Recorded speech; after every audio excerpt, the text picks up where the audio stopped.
Now, from the area's leader in live local news, this is WYLN News, the area's #1 source of live local news and information in Luzerne, Schuylkill, Carbon, and Columbia counties. WYLN News starts now. Good evening, and thank you for joining us on WYLN News. I'm Preston Endress. Firefighters from Hazel Township and Valley Regional responded to a residential structure fire on Sunday afternoon. According to officials, crews were called to the scene at 55 Butler Drive around 12 p.m. Upon arriving at the scene, working fire was found on the rear porch of the house.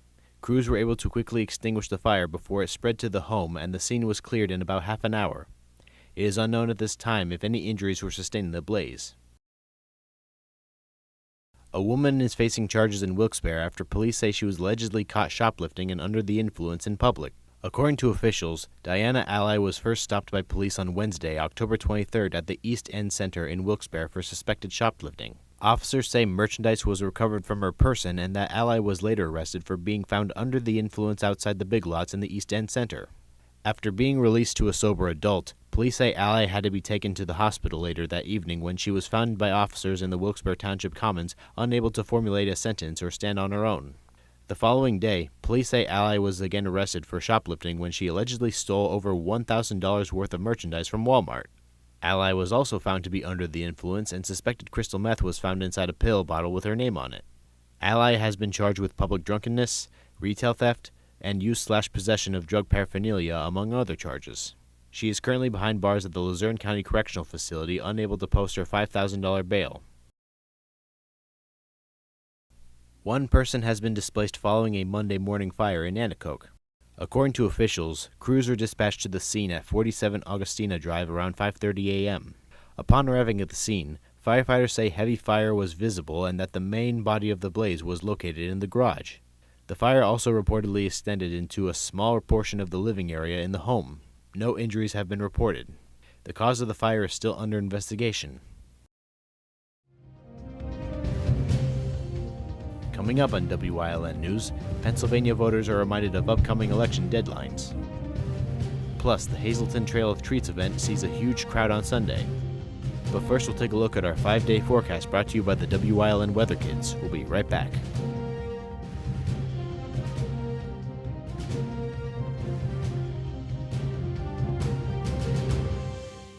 Lehigh Valley Health Network and Jefferson Health have come together, two leading health systems dedicated to improving the well-being of our communities and offering you broader access to uncompromising, high-quality care, stronger together for you.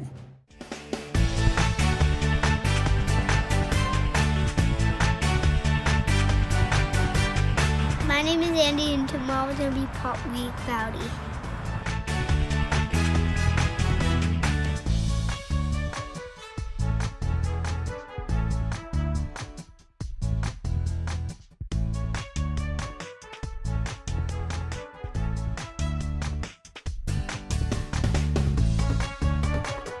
We want your child to be our WYLN Weather Kid.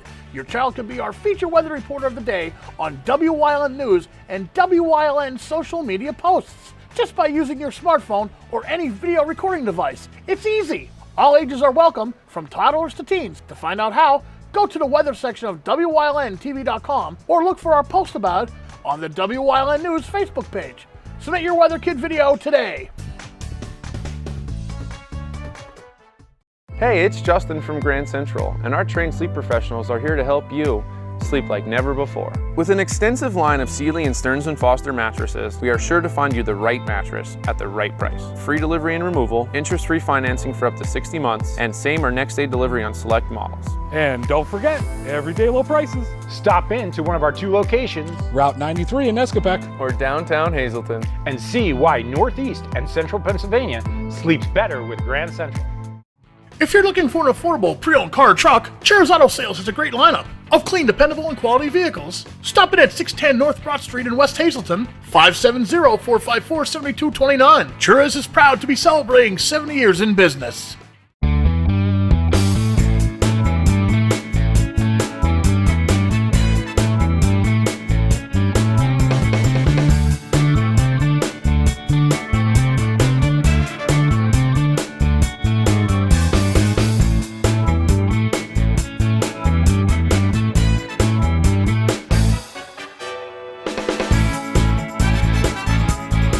Third Base Luncheonette, still making memories after all these years. Come shoot at Whitetail Preserve, 118 Boulevard Road in Bloomsburg. Their skeet, trap, and sporting clay fields are professionally designed, and all stations are handicapped accessible. Whitetail Preserve has resident shooting instructors certified by the NRA in shotgun, rifle, pistol, home safety, and personal protection in the home. Whitetail can also cater any size event, whether it be a private party, corporate event, or wedding. Call 570-384-2314 or 570-790-8969. The American Cancer Society Greater Hazleton Unit's 46th Annual Telethon, working together in 2024, sweeping cancer out the door, will be held Saturday, November 23rd from 11 a.m. to 11 p.m. at the Pennsylvania Theater of Performing Arts and broadcast live on Wyln TV 35. Make sure you tune in for all the entertainment and make a pledge. That's the 46th Annual Telethon, live on Wyln TV 35, November 23rd. Welcome back to WYLN News. Pennsylvania voters are reminded that the deadline to apply for a mail-in ballot is rapidly approaching. Applications for mail-in ballots must be submitted by Tuesday, October 29th. To fill out an application in person, Luzerne County voters can visit the Bureau of Elections office located in the Penn Place building in Wilkes-Barre from 9 a.m. to 4 p.m. Completed mail-in and civilian absentee ballots must be received by 8 p.m. on Tuesday, November 5th. The Luzerne County ballot drop boxes are located in the Hazleton Exchange Building on West Broad Street in Hazleton and in the Penn Place Building located on North Pennsylvania Avenue in Wilkes-Barre. The Hazleton Exchange Building is open weekdays from 8 a.m. to 9 p.m. and will close at 4 p.m. on Monday, November 4th. The Penn Place Building is open weekdays from 8 a.m. to 4:30 p.m., as well as from 9 a.m. to 4 p.m. on weekends. On Tuesdays, the building is open until 8 p.m.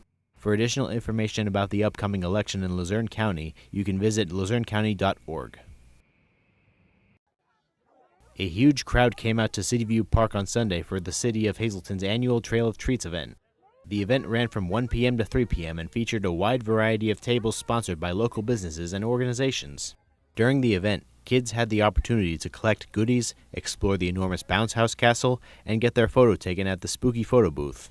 Cityview Park is located at 700 South Poplar Street in Hazleton. A man is wanted by the Carbon County Sheriff's Office. Travis Favors is wanted on DUI charges and for use/possession of drug paraphernalia. He is known to have ties to the Coaldale area. Anyone with information regarding his whereabouts is asked to contact the Carbon County Sheriff's Office at 570-325-2821. Coming up on Hazleton's News Choice, Chris Fulmer leads us down the path through history with Bloomsburg Part 1. Plus, we check in with Luzerne County Manager Milda Crocomo on Crocomo's County Report. And stay right here on WYLN. We'll be right back.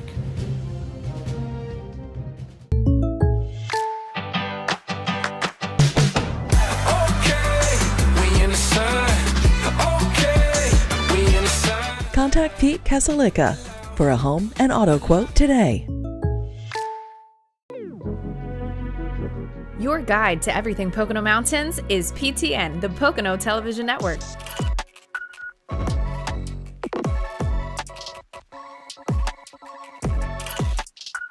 Tune in and see all the unique places to stay and things to do in the Pocono Mountains.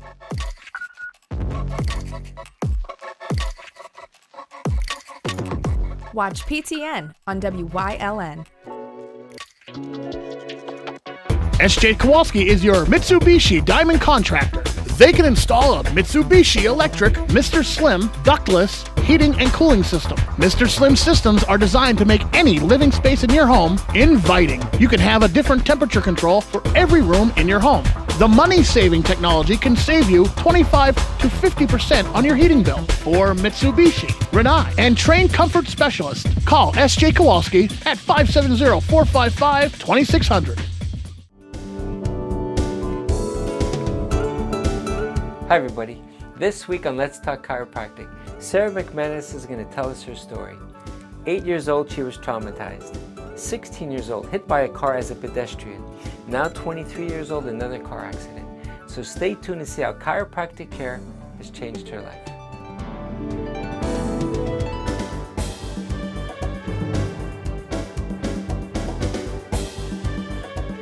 Are you looking for a trustworthy publishing company to publish your book? One that understands the process and upholds Christian values in its business practices? Introducing Covenant Books, an author-friendly publisher who shares your beliefs and wants to publish your story. Call us today to get a free author packet to help get you started. We realize your book is unique, personal, and written with a higher purpose. That's the content we're looking for. We provide authors freedom and flexibility throughout the publishing process with professional book editing, award-winning design, and some of the highest royalty structures in the industry. Covenant distributes and sells your book online and in bookstores everywhere. We convert your book in ebook format and sell it on Amazon, Apple iTunes, and to these distributors. Our authors love us. So if you've written a biography, a devotional, a memoir, self-help, or any genre, we can help. Be like these authors and get your book published and sold today. Call right now for your free writer's guide. 1-800-215-3680. Attention WYLN viewers, WYLN TV can now be seen on the Hazleton Service Electric Cablevision HD tier, channel 507, and over the air at 35.1. WYLN, we're your local network.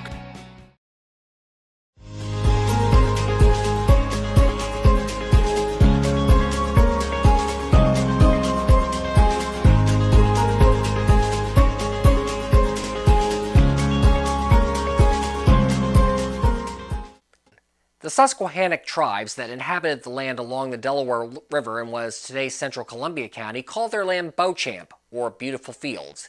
It was to this area in 1772 that James McClure ventured from Lancaster County. He would become the first permanent settler in the region when he built a log cabin alongside the river. His son James McClure Jr. would be born 2 years later, the first European born there. McClure soon built a stockade around his house that would become known as Fort McClure. This structure would be garrisoned during the latter stage of the Revolution by a Pennsylvania militia led by native fighter Moses Van Campen after the unit had abandoned the nearby Fort Jenkins in September 1780, a mere year after it had been built. The natives subsequently burned the remains of Fort Jenkins, the land around which would then be owned for many years afterwards by James Wilson, a signer of the Declaration of Independence. By the turn of the 19th century, a rudimentary village had started to take shape in the area. Perhaps the foremost of these early structures was a log church built in 1793, St. Paul's Episcopal Church. St. Paul's today is the oldest continuous religious organization in town, currently serving in its fourth building, which opened in 1870. As for the town itself, it would be formally laid out by the Eyre brothers, Ludwig and John Adam. Ludwig in 1796 purchased roughly 92 acres of land from settler Henry Dildine that would form the basis of the community that would follow.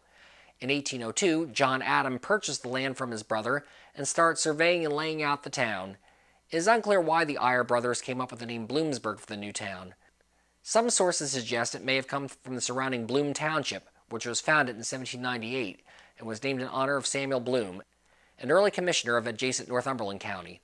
Others hint that may have come from several early settlers of the town who had originally hailed from Bloomsburg, New Jersey. Whatever the origin, though, the newly named Bloomsburg got its first major business in 1812, when Daniel Snyder opened a tannery at the corner of Main and Light Streets. Snyder would become a prominent figure in Bloomsburg, also building the Forks Hotel, and later serving 4 terms in the state legislature from 1841 to 1844. By the 1920s, canal building had become a craze in the nascent United States, and the Susquehanna Valley was caught up in the excitement as well. The North Branch Canal, construction of which began in Berwick in 1828, reached Bloomsburg in 1830 when the very first canal boat on the system, the Wyoming, passed through Bloomsburg, which would be the site of the canal's Lock No. 2, and for several decades afterwards would be a beneficiary of heavy traffic on the canal, which ultimately stretched from Northumberland to Athens near the New York state line. Over the years, the canal was sold several times, notably in 1869 to the Pennsylvania Railroad, who operated as a subsidiary of the Pennsylvania Canal Company. Declining traffic, exacerbated by a terrible flood in 1889, led to the canal being abandoned in 1891. In 1822, a farmhand named Robert Green was tilling the soil on Henry Young's farm on Montour Ridge when his plow unearthed a strange-colored metal. It was subsequently discovered to be iron ore, and that the Bloomsburg area was rich with it. A boom of iron extracting and manufacturing soon commenced. Among the major iron furnaces that arose to produce the iron ore include the Irondale Furnace, founded in 1845 by the Bloomsburg Railroad and Iron Company, and the Bloom Furnace, also known as the McKelvey Neal and Company Furnace after its founding partners, which opened in 1854. For close to 50 years, iron mining and processing would be Bloomsburg's keystone industry, what the town was best known for.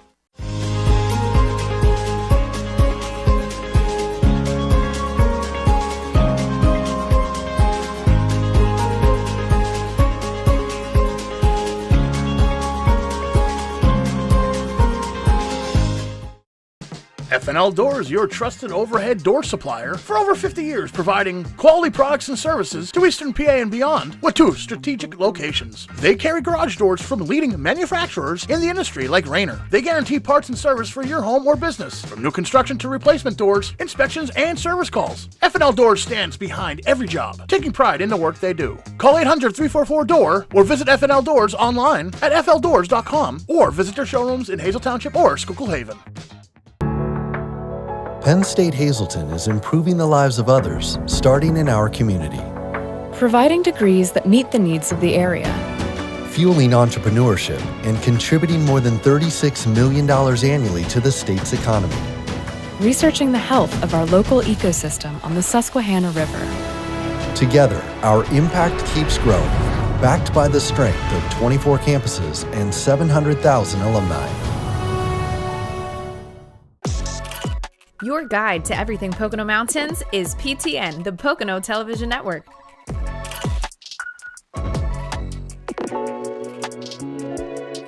Watch PTN on WYLN.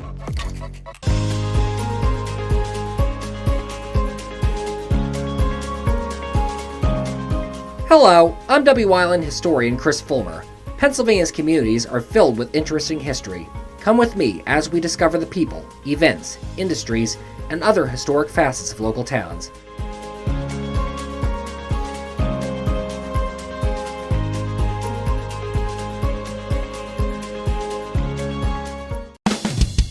PPW Nation, get ready for the best of PPW Season 2. Join Paul Bowe, E. Julius Kuiper, Alexander Bravado, Tom Mitchell, and Alex Watt as we take you down memory lane and relive some of the best PPW matches of all time. Saturdays at 5 p.m., Sundays at 10 p.m., only on WYLN.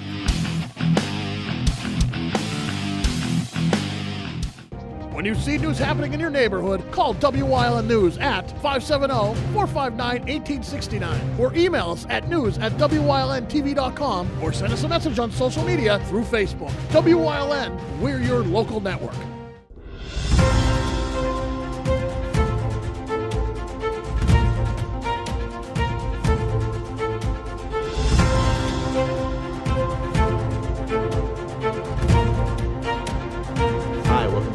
County Report. I'm Preston Endress, the host today, and here with me is my good friend Ramila Kokomo. How are you today? I'm very well. How are you? I'm pretty excited, honestly, today because Halloween is only 2 days away. True. And well, 3, or depending on the way you're looking at it. But I'm excited for that. And so, granted, there's going to be a lot of cartoonish topics regarding certain creatures, because I recall that there was. That there's something having to do with power plants, because I heard that those are very critically hazardous places. And, we just did our nuclear power plant emergency response drill with our emergency management services, which is overseen by Lucy Morgan. We're very lucky to have her. It's required every 2 years. FEMA comes in, PEMA comes in. We deal with the municipalities. And I'm very, very happy to say that there were no deficiencies in our drill. It was very, very positive, and we are prepared in case there is some sort of incident at the power plant in Salem Township.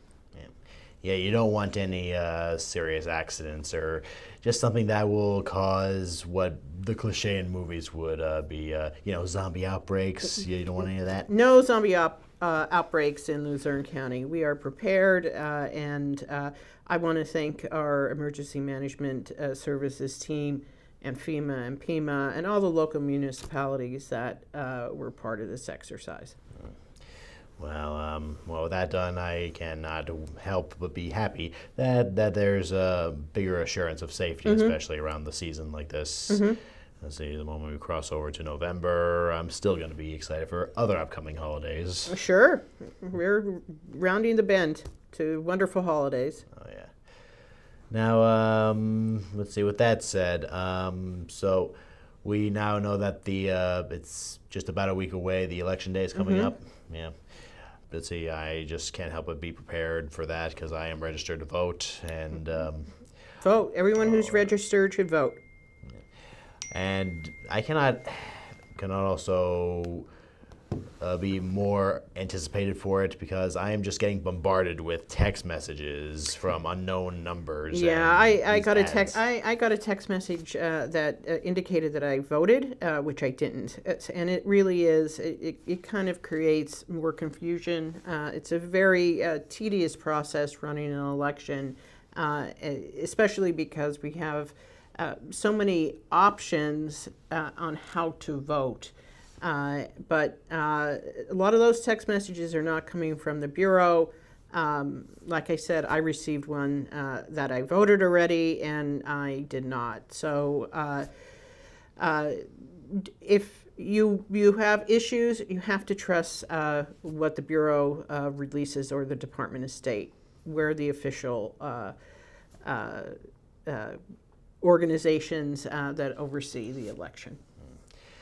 I just simply want to do my usual every 4-year thing. Just go to the place and place my vote. Right. We have 186 polling locations, and I just want people to know you'll probably be in lines.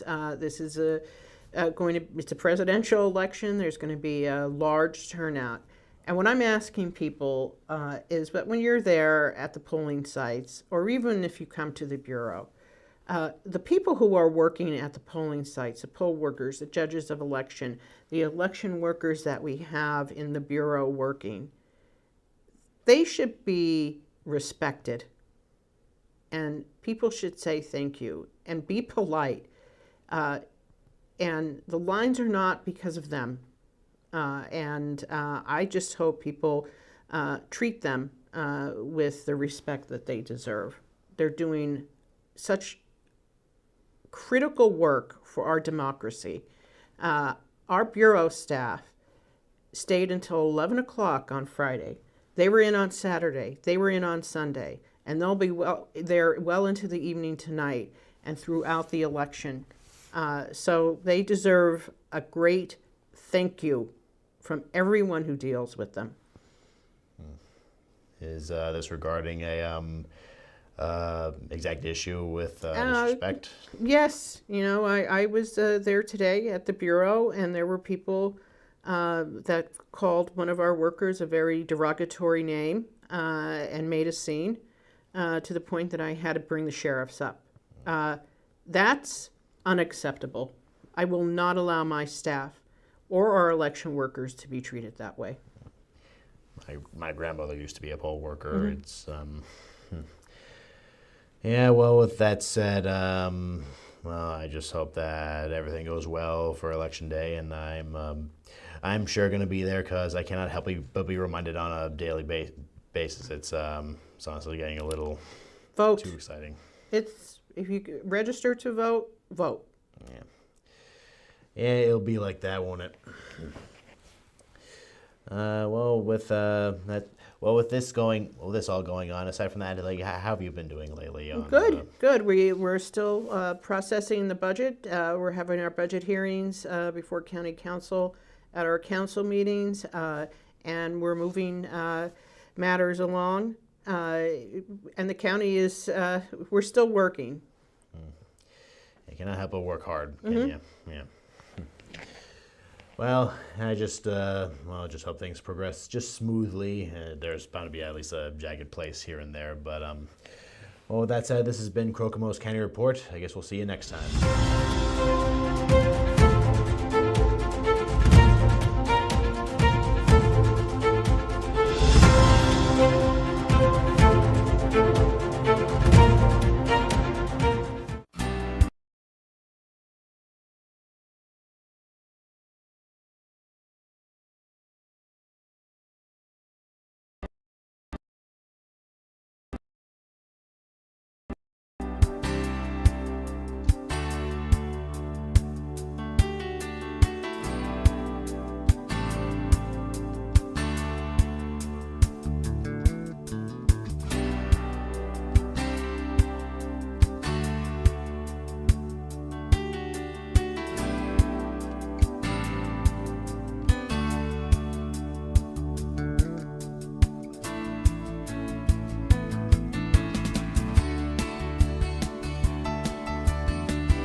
You're watching WYLN TV 35.